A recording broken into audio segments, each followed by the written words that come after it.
Olá, alunos, sejam bem-vindos ao canal da Astra Educa e hoje vamos estudar para o concurso da Prefeitura Municipal de Goianinha, no Rio Grande do Norte, no cargo de coordenador pedagógico, com um bloco de conhecimentos específicos que exige visão ampla de escola, currículo, gestão, avaliação, políticas públicas e inclusão. O coordenador pedagógico é o profissional que articula o projeto educativo da escola com a prática cotidiana, transformando diretrizes e metas em ações concretas de ensino e aprendizagem, apoiando professores, acompanhando resultados e garantindo que o direito à educação aconteça de forma efetiva. Vamos começar pela relação entre escola, conhecimento e qualidade de vida. A escola não é apenas um espaço de transmissão de conteúdos, é uma instituição social responsável por garantir o acesso ao patrimônio cultural e científico produzido pela humanidade e, ao mesmo tempo, por desenvolver capacidades para a vida em sociedade. Quando falamos em qualidade de vida, falamos de condições materiais e simbólicas: saúde, alimentação, segurança, pertencimento, participação, autonomia, acesso a bens culturais, perspectivas de futuro e relações éticas. A educação tem impacto direto nisso porque amplia repertórios, fortalece competências de comunicação e pensamento crítico, melhora a inserção social e profissional e favorece a construção de projetos de vida. Porém, essa relação não é automática. Ela depende da qualidade social da educação, isto é, da capacidade de a escola acolher a diversidade, enfrentar desigualdades e produzir aprendizagens significativas para todos. Daí entra o tema das relações entre educação, desigualdade social e cidadania. No Brasil, desigualdades econômicas, raciais, territoriais e de gênero afetam o acesso, a permanência e o desempenho escolar. O coordenador pedagógico precisa compreender que dificuldades de aprendizagem muitas vezes têm determinantes sociais, sem reduzir o estudante à sua condição. A cidadania, nesse cenário, não é apenas conhecer direitos e deveres, mas vivê-los no cotidiano escolar.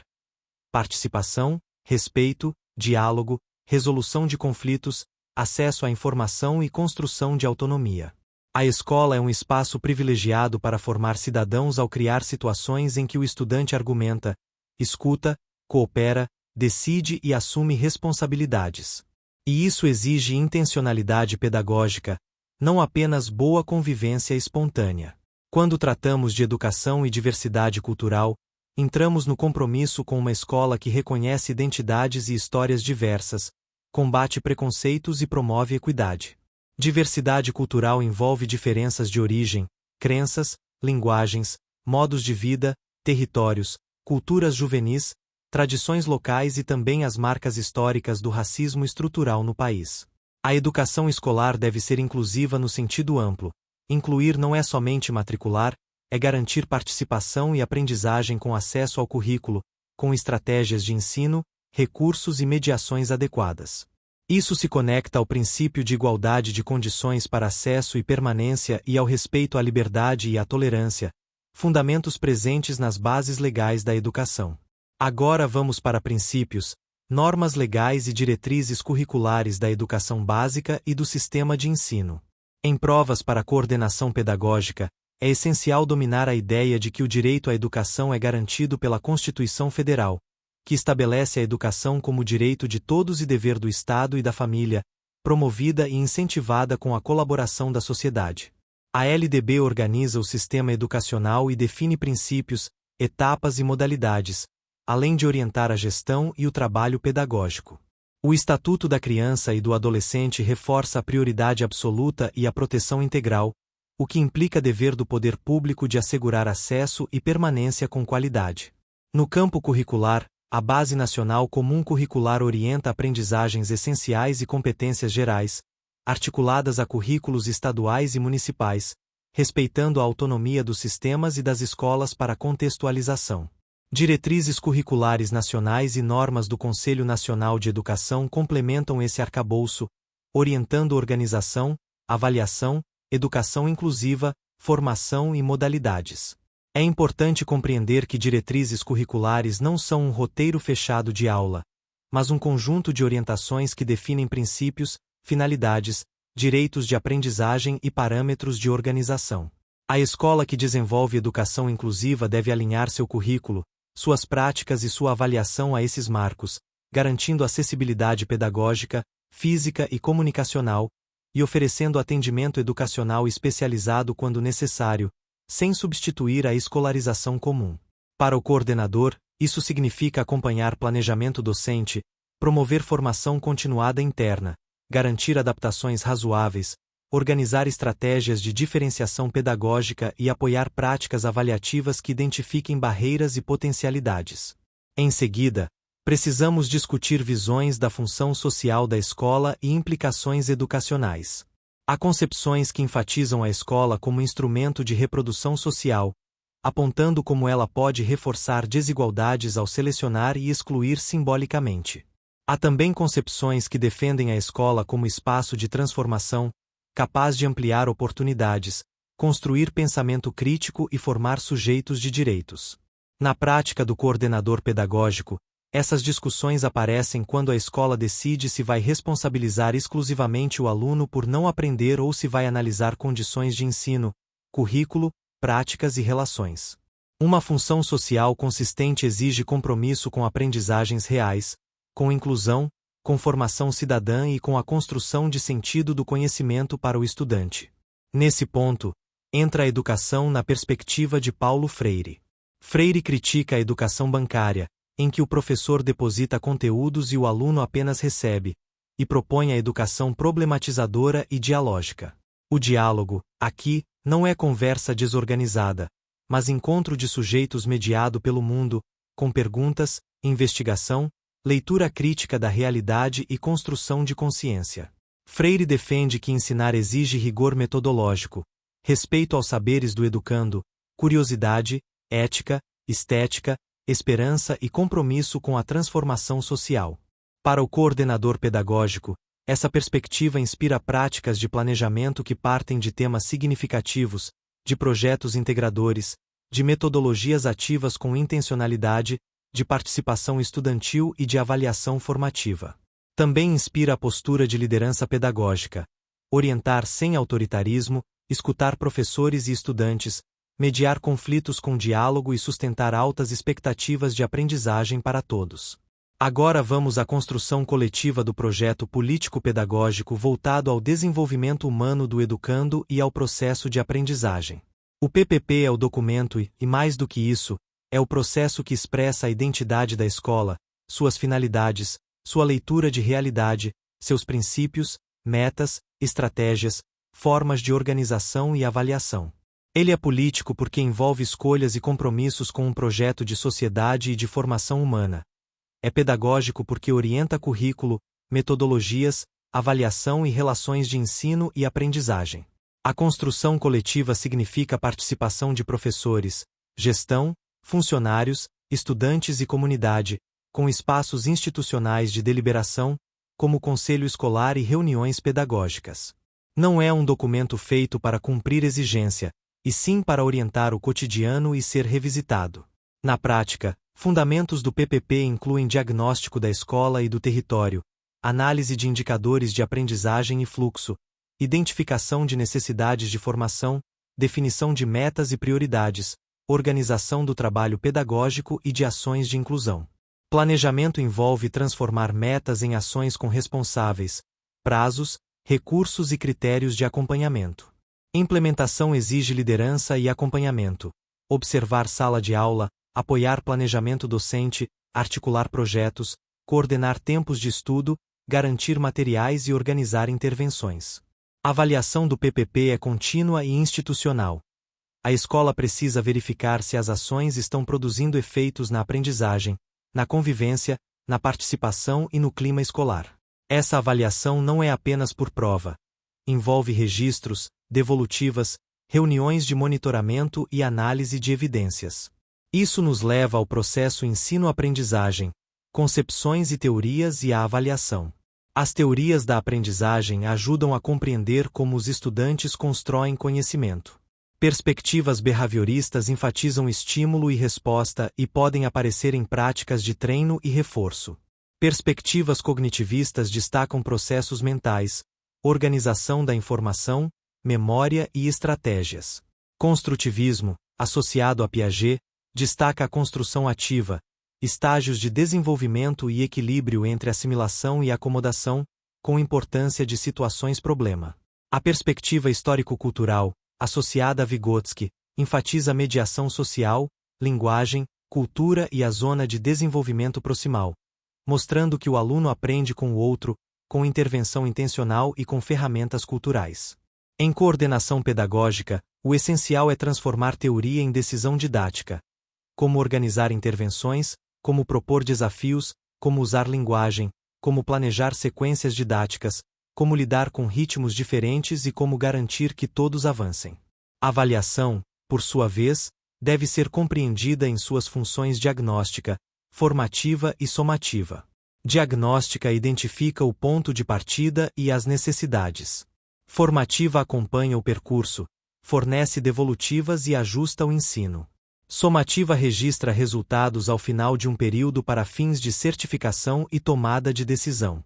Uma escola comprometida com a aprendizagem usa a avaliação como ferramenta de regulação do ensino, não como punição. O coordenador pedagógico precisa apoiar a construção de instrumentos adequados, coerentes com objetivos e habilidades, e orientar leitura de resultados para planejar intervenções. Avaliar é produzir evidências, interpretar evidências e agir com base nelas. Vamos para a interação pedagógica na sala de aula. Aluno, professor, tempos, espaços e conteúdos. A aprendizagem depende de relação pedagógica de qualidade, com expectativas claras, clima de respeito, rotinas, desafios cognitivos e apoio. O tempo escolar precisa ser planejado. Tempos de explicitação, prática orientada, produção, revisão, socialização, recuperação e aprofundamento. Os espaços também educam. Sala, pátio, biblioteca, laboratório, espaços externos e ambientes digitais. Conteúdos escolares não são apenas listas, são conhecimentos organizados em habilidades e competências. O coordenador atua quando ajuda o professor a transformar objetivos curriculares em situações de aprendizagem, a escolher estratégias de mediação, a diversificar recursos e a organizar intervenções para estudantes com diferentes níveis.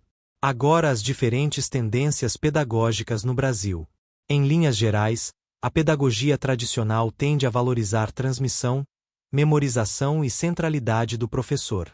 A renovada ou escolanovista enfatiza a atividade do aluno, interesses, projetos e experiências. A tecnicista prioriza eficiência, objetivos operacionais, padronização e controle, muito associada a períodos de reformas com foco em resultados mensuráveis. Tendências críticas, como a histórico-crítica e a libertadora, colocam a educação em relação com estrutura social, defendendo acesso ao conhecimento sistematizado e formação crítica, com compromisso de transformação. O ponto não é decorar rótulos, mas entender como cada tendência impacta currículo, metodologias e avaliação. Em prova, eles costumam perguntar implicações. Quem é o centro do processo, como se entende o conhecimento, como se avalia, qual a finalidade social. Chegamos ao currículo, diferentes concepções e implicações para construir e reconstruir a proposta pedagógica. Currículo pode ser entendido como seleção cultural, isto é, o que a escola considera conhecimento válido e como organiza esse conhecimento. Há o currículo prescrito, que aparece em documentos oficiais, o currículo em ação, que é o que realmente se ensina, e o currículo oculto, que são valores, normas e práticas que a escola transmite sem declarar, como padrões de disciplina, expectativas e formas de participação. O coordenador precisa enxergar essas camadas, porque muitas desigualdades se reproduzem no currículo oculto, quando se exige de alguns e se flexibiliza para outros sem critério pedagógico.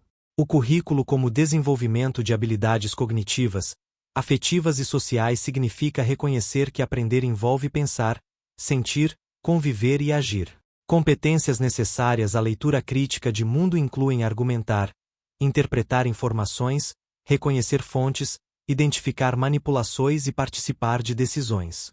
Disciplina autônoma não é obediência cega, é autorregulação. Cumprir combinados, organizar estudos, persistir, planejar e rever ações. Convivência ética envolve empatia, respeito, justiça, solidariedade e responsabilidade.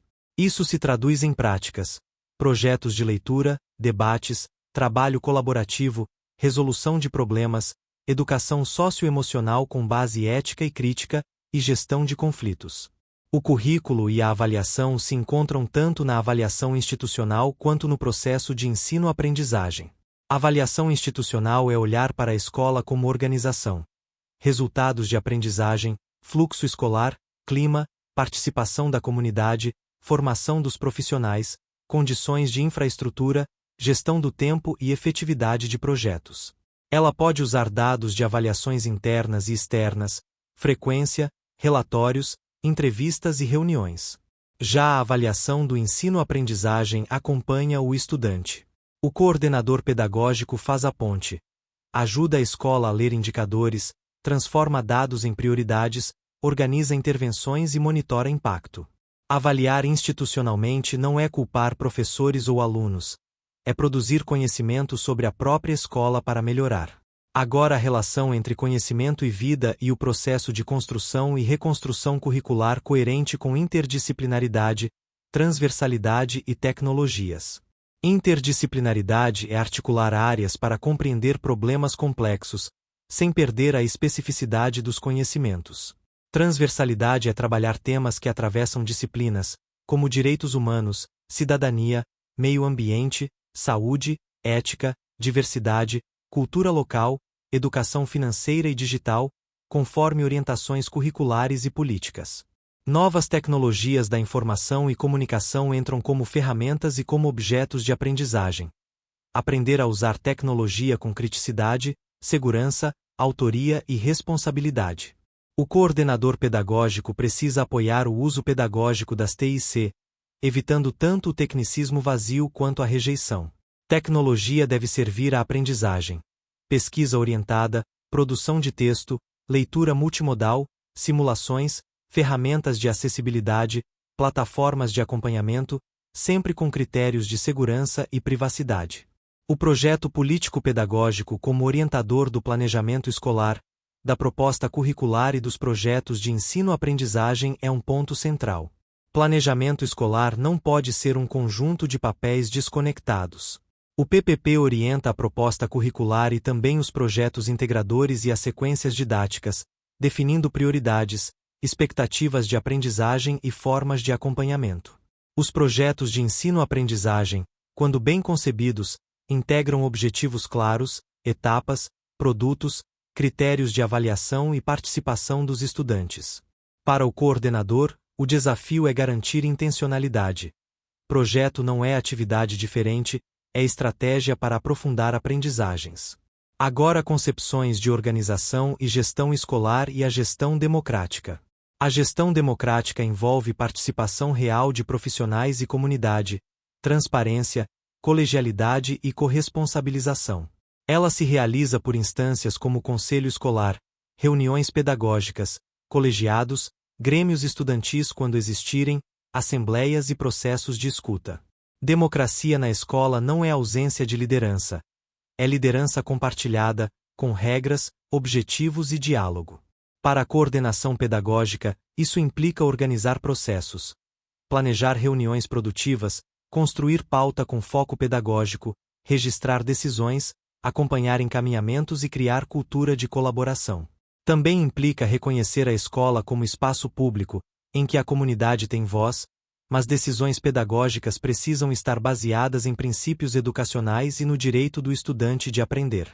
O trabalho coletivo dos professores e a formação continuada intra- e extraescolar é outra atribuição típica da coordenação. Formação continuada não é evento isolado, é processo permanente de estudo e reflexão sobre prática. Dentro da escola, pode ocorrer por grupos de estudo, análise de planejamentos, observação de aula com devolutivas, análise de avaliações, planejamento conjunto e estudo de casos. Fora da escola, inclui cursos, seminários, redes formativas e parcerias. O coordenador pedagógico atua como formador, articulador e mediador, ajudando o professor a transformar dificuldades em problemas investigáveis e a construir soluções com base em evidências e teorias. A dimensão cooperativa e integradora da ação supervisora da coordenação pedagógica de sistema, nos espaços intra- e interescolares, e sua dimensão mediadora na construção da identidade e no fortalecimento da autonomia da escola, exige compreender supervisão como apoio e não como fiscalização punitiva. Coordenação pedagógica integra esforços entre escolas, compartilha boas práticas, promove alinhamento curricular e fortalece padrões de qualidade, respeitando contextos. A mediação aparece quando há conflitos entre demandas administrativas e necessidades pedagógicas, quando há divergências metodológicas, quando é preciso construir consenso em torno de metas e quando a escola precisa fortalecer sua identidade.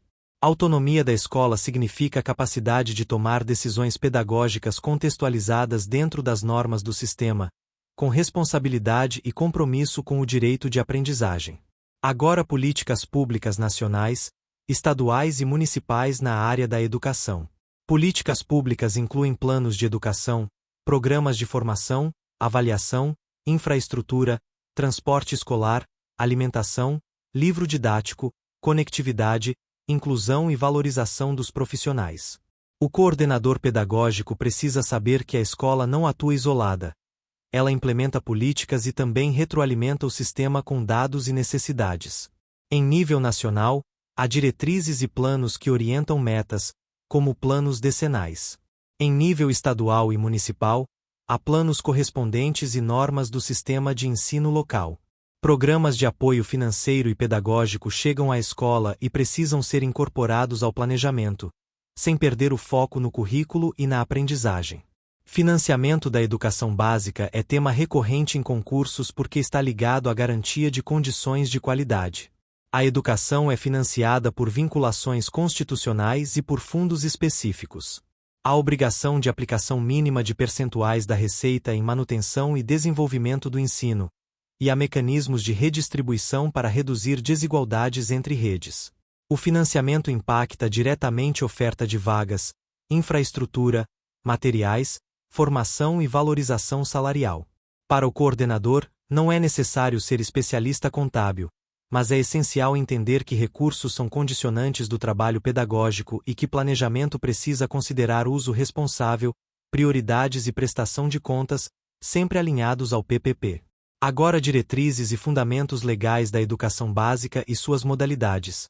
Educação de jovens e adultos, educação especial, educação indígena, educação quilombola e educação profissional. A EJA é uma modalidade destinada a quem não teve acesso ou continuidade de estudos na idade própria, com características específicas de organização, tempos e currículo, valorizando saberes e experiências de vida do estudante. Implica metodologias apropriadas, respeito à trajetória e foco na aprendizagem com sentido, evitando infantilização. A educação especial, na perspectiva inclusiva, garante atendimento educacional especializado como complemento e suporte, com recursos de acessibilidade, tecnologias assistivas, adaptações e articulação com a sala comum. O coordenador deve orientar práticas inclusivas, garantir planejamento colaborativo, acompanhar barreiras e assegurar que o currículo seja acessível, com altas expectativas e suporte adequado. A educação indígena e a educação quilombola exigem respeito a identidades, línguas, territórios, memórias e modos de vida, com currículo contextualizado e participação comunitária. São modalidades que afirmam direitos e enfrentam apagamentos históricos. O coordenador pedagógico precisa compreender que diversidade não é tema de projeto, é princípio curricular e ético. A educação profissional, por sua vez, articula formação geral e preparação para o mundo do trabalho, com desenvolvimento de competências técnicas e também de base científica, ética e cidadã. Mesmo quando não há oferta direta na escola, a educação profissional pode aparecer em itinerários, parcerias, programas e orientação de projeto de vida. Para encerrar, lembre que o coordenador pedagógico é, ao mesmo tempo, guardião do currículo, formador de professores, articulador do PPP, mediador de conflitos e promotor de uma cultura escolar que aprende. A prova vai cobrar conceitos, marcos legais e capacidade de relacionar teoria e prática. Como a escola enfrenta a desigualdade, como constrói currículo e avaliação, como implementa a inclusão, como organiza a gestão democrática, como usa dados para melhorar e como promove formação continuada. Estude sempre pensando em exemplos concretos da escola. planejamento, reunião pedagógica, intervenção de aprendizagem, adaptação curricular, devolutiva de avaliação, projeto interdisciplinar e participação da comunidade. É nessa tradução do conceito para a ação que você ganha as questões mais difíceis e mostra perfil de coordenação pedagógica.